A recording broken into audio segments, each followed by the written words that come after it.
Penerimaan peserta didik baru atau PPDB zonasi kembali menuai polemik di berbagai wilayah pada tahun ajaran baru ini, saudara. Dari mulai protes hingga nekat membuktikan jarak rumah ke sekolah. Banyak yang mempertanyakan kemana Mas Menteri Pendidikan saat kisruh PPDB zonasi ini. Selengkapnya dalam diskusi bersama rekan saya, David Rizal.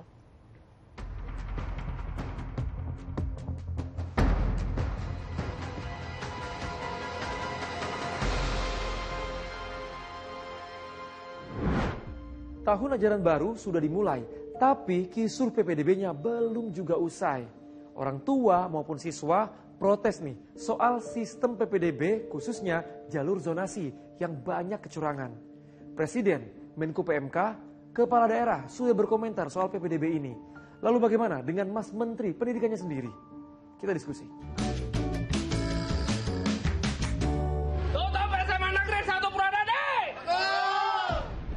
Masalah PPDB jalur zonasi tahun ajaran 2023 muncul di mana-mana.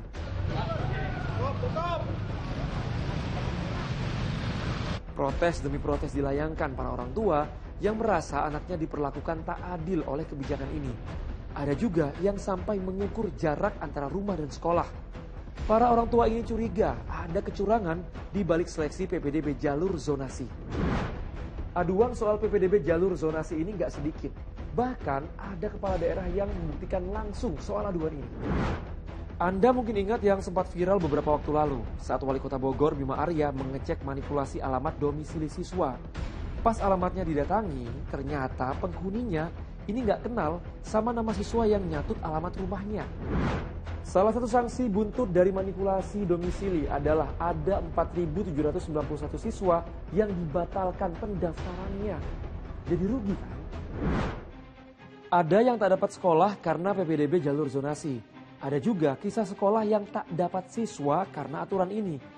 Tidak ada satupun siswa yang mendaftar ke sekolah SD Negeri 3 Babadan di Ponorogo, Jawa Timur.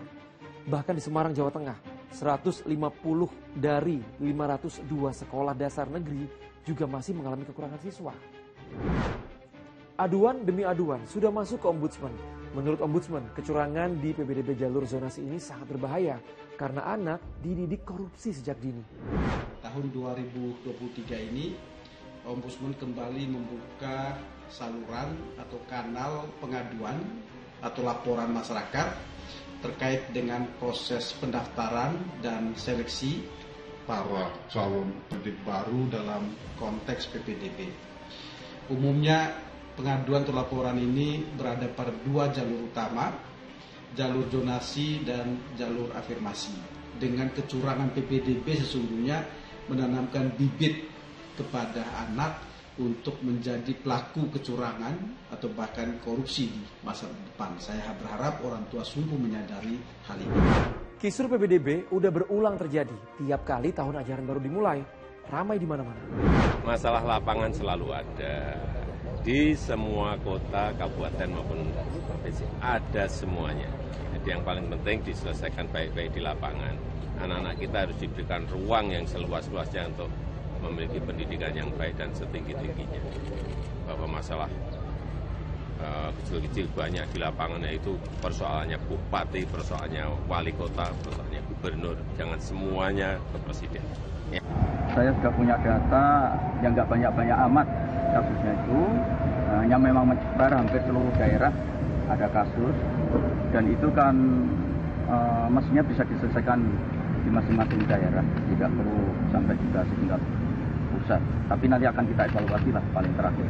Evaluasi zonasi ini sudah saya sampaikan ke Menteri Mendikbud untuk melakukan evaluasi supaya tahun depan tidak ada lagi drama-drama yang melelahkan seperti yang kita lihat sekarang. Pak Gub, Pak Jokowi mengembalikan ke daerah untuk pengelolaan PPDB. Seperti apa Pak Gub? Oh, itu lebih bagus. Mungkin nanti kita bicara dengan Pak Menteri, sistem zonasi ini tidak bisa diterapkan secara merata setiap wilayah.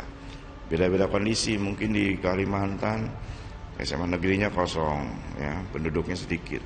Tapi kalau di Depok satu kecamatan itu nggak cukup satu sekolah negeri, dia harus dibangun lagi. Nah, kalau dibangun negeri, swastanya protes. Loh, saya dapat murid dari mana? Gitu. Jadi memang problem-problem yang sudah lama sebetulnya. Presiden, Menko PMK, pejabat daerah, bahkan DPR sudah kasih evaluasi. Lalu bagaimana dengan Menteri Pendidikannya? Tim Liputan 6 CTV sudah mencoba untuk mengkonfirmasi ke Mas Menteri Pendidikannya langsung. Cuman mau konfirmasi aja apakah bisa ketemu apa gimana. Tim langsung menuju ke kantor Mas Menteri, tapi Mas Menterinya tidak ada di tempat. Mau konfirmasi ke pihak lain di Kementerian Pendidikan, hasilnya juga nihil. Karena sampai sekarang, Nadiem Makarim belum mengeluarkan pernyataan apapun soal masalah PPDB jalur zonasi ini, warganet pun menyerbu media sosialnya untuk mempertanyakan kemana Mas Menteri di tengah karut-marut kebijakan ini. Sebenarnya apa sih penyebab dari masalah PPDB jalur zonasi? Ini kata pengamat pendidikan. Jadi harusnya itu pemerintah menyiapkan jumlah sekolah, jumlah bangku, jumlah anggaran yang cukup agar setiap anak Indonesia memang punya kesempatan untuk bersekolah. Makanya kalau karena ini nggak cukup kan rebutan terus. Akibatnya banyak yang berbuat curang. Jadi ujung pangkalnya ya karena pemerintah tidak melaksanakan kewajiban konstitusionalnya.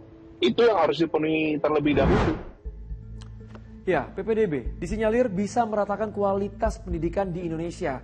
Singkatnya, layanan pendidikan yang berkualitas harus ada di berbagai wilayah. Jadi harapannya nggak perlu lagi nih sekolah yang jauh dari rumahnya.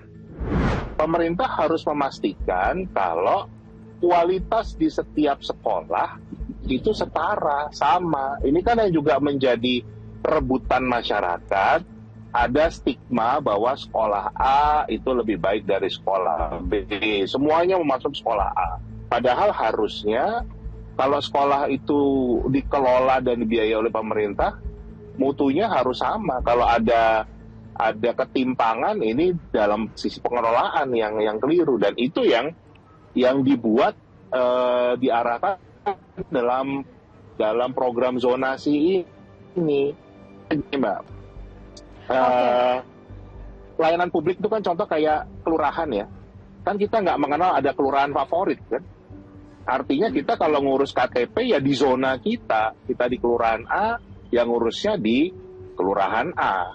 Ya sama, kalau kita tinggal di daerah B, ya sekolahnya di daerah B.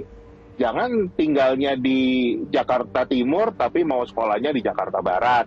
Ya, itu udah jauh, bikin macet. Dan nggak ada gunanya kalau memang kualitas sekolahnya sama. Kisruh PPDB menjadi gambaran bagaimana penyelenggaraan pendidikan yang berkualitas dan merata di Indonesia. Sistem zonasi jadi pro kontra demi memberikan pendidikan terbaik untuk masa depan anak tercinta. Mendesak evaluasi dan solusi PPDB menjadi tuntas agar pendidikan menjadi lebih berkualitas. Terima kasih sudah diskusi.